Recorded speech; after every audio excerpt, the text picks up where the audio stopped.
Hi, I'm First Officer Billy Peterson, Vice Chairman of the Pilot Assistance Committee for the American Eagle ALPA MEC.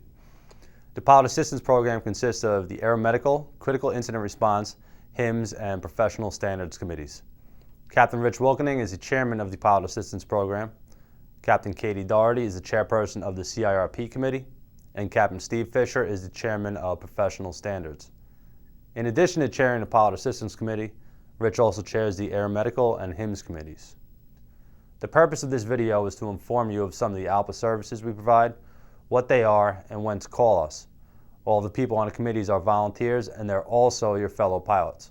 Please take a few moments to watch as Captain McKenzie, a member of CIRP, and Captain Fisher describe their respective committees, and I'll be back with you in a few minutes to discuss the Aeromedical and HIMSS committees.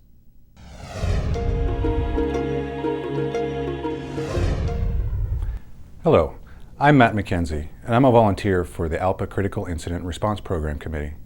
I'd like to start out with a brief history of CIRP, then I'll explain how CIRP works. Finally, I'll finish with how to contact a Critical Incident Response Program committee member. ALPA created CIRP shortly after the Aloha Flight 243 accident. Flight 243 was a Boeing 737 that suffered extensive damage on April 28, 1988, after an explosive decompression in flight. By all accounts, the crew did a heroic job getting a very disabled aircraft back on the ground.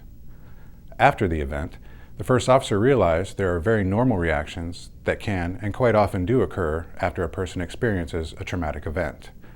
Emergency medical services, law enforcement, and special forces members are aware of this all too well.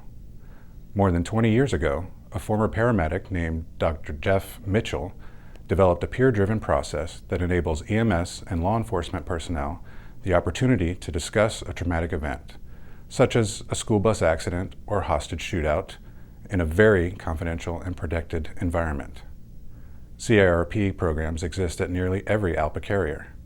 In addition to working with individual crew members, a CIRP peer is required to accompany the accident investigation team to every accident.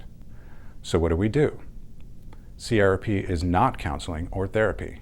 We utilize two types of interactions to assist pilots after a work-related traumatic event. The first is known as a one-on-one. This is typically a brief, structured discussion that a pilot can participate in after an event and is normally conducted over the phone after the event. It is not operational and is simply a way for a pilot to have the opportunity to discuss the event with a fellow American Eagle pilot in a confidential, structured, and protected environment. At the end of the conversation, the pilot is provided with some tools and techniques that have proven effective at mitigating the effect of any stress reactions. The CIRP volunteer then follows up with a crew member via phone calls as needed to answer any questions or concerns. A pilot's participation is entirely voluntary and will normally last no longer than 3 months. The second type of interaction we employ is called a critical incident stress debriefing. Again, this is not operational in nature. It typically involves the entire crew and is always done in person. This might be utilized in the aftermath of a severe turbulence encounter with extensive injuries.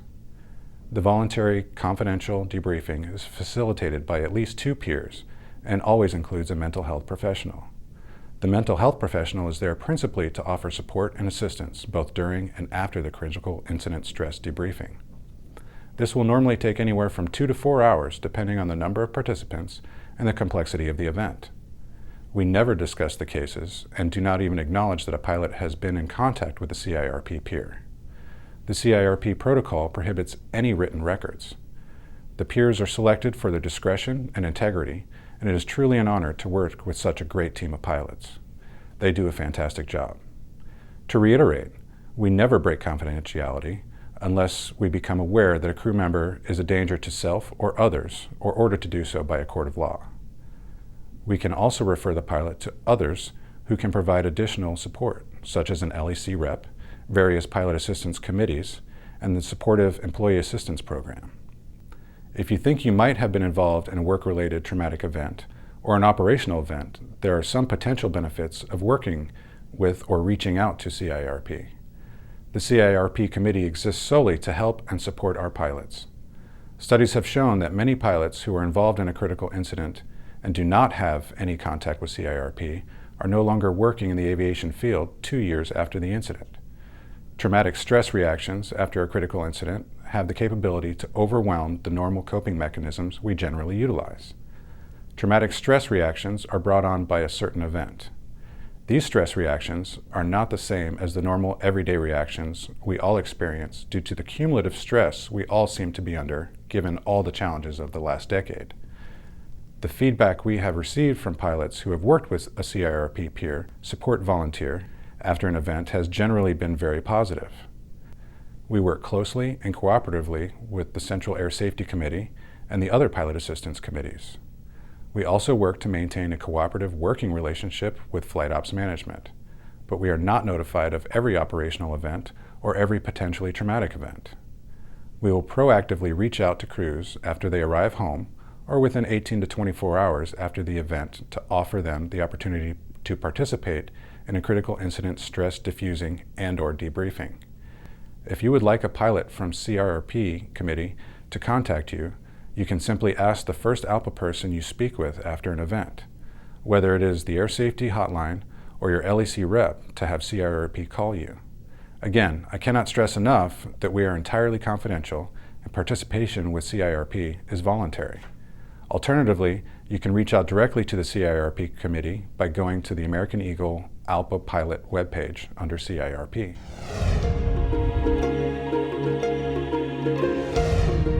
Hello, I'm Captain Steve Fisher, Chairman of the American Eagle Professional Standards Committee.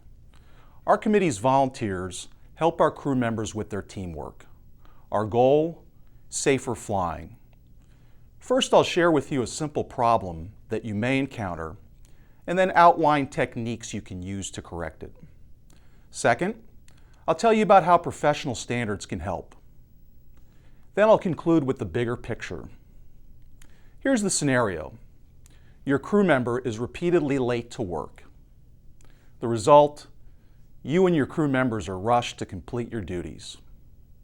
The solution, diplomatically addressing the issue away from the plane in a relaxed atmosphere. How does this sound? This past week, I've enjoyed flying with you, but I've been uncomfortable because we often seem to be late and rushed. How can I help so that we can be on time? Problem solved? Maybe not.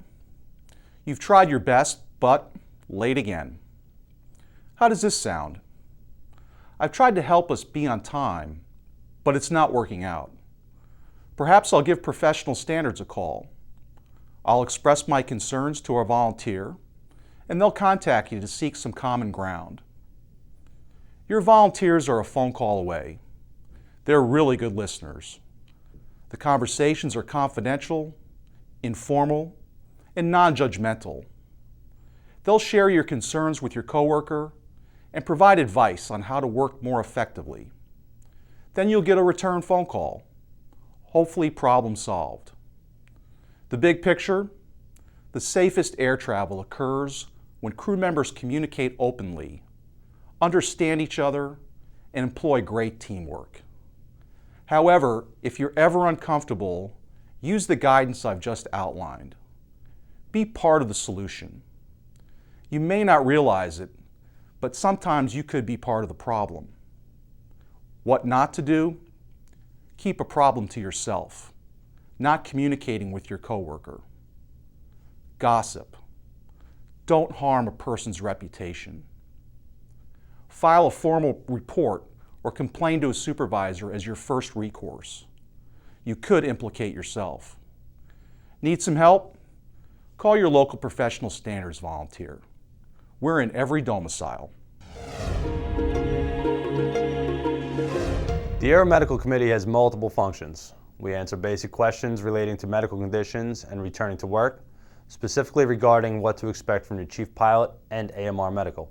We can provide guidance for filling out disability forms, and we help pilots get in contact with the ALPA Aeromedical office. Lastly, we listen. All aeromedical reps are trained in helping you explore your options and solve what might be bothering you. While only you and your family know what is best for you, we may be able to help you figure out what that is. Pilots are not prone to opening up, especially to people they barely know. But many times discussing issues with someone who is a little further away from the problem can help provide some clarity. That is our job, and that is what we try to do. Please note that we are not doctors, and all specific medical questions should be addressed to your treating physician or ALPA Aeromedical. One of the most asked questions in all of ALPA is, what is HIMSS?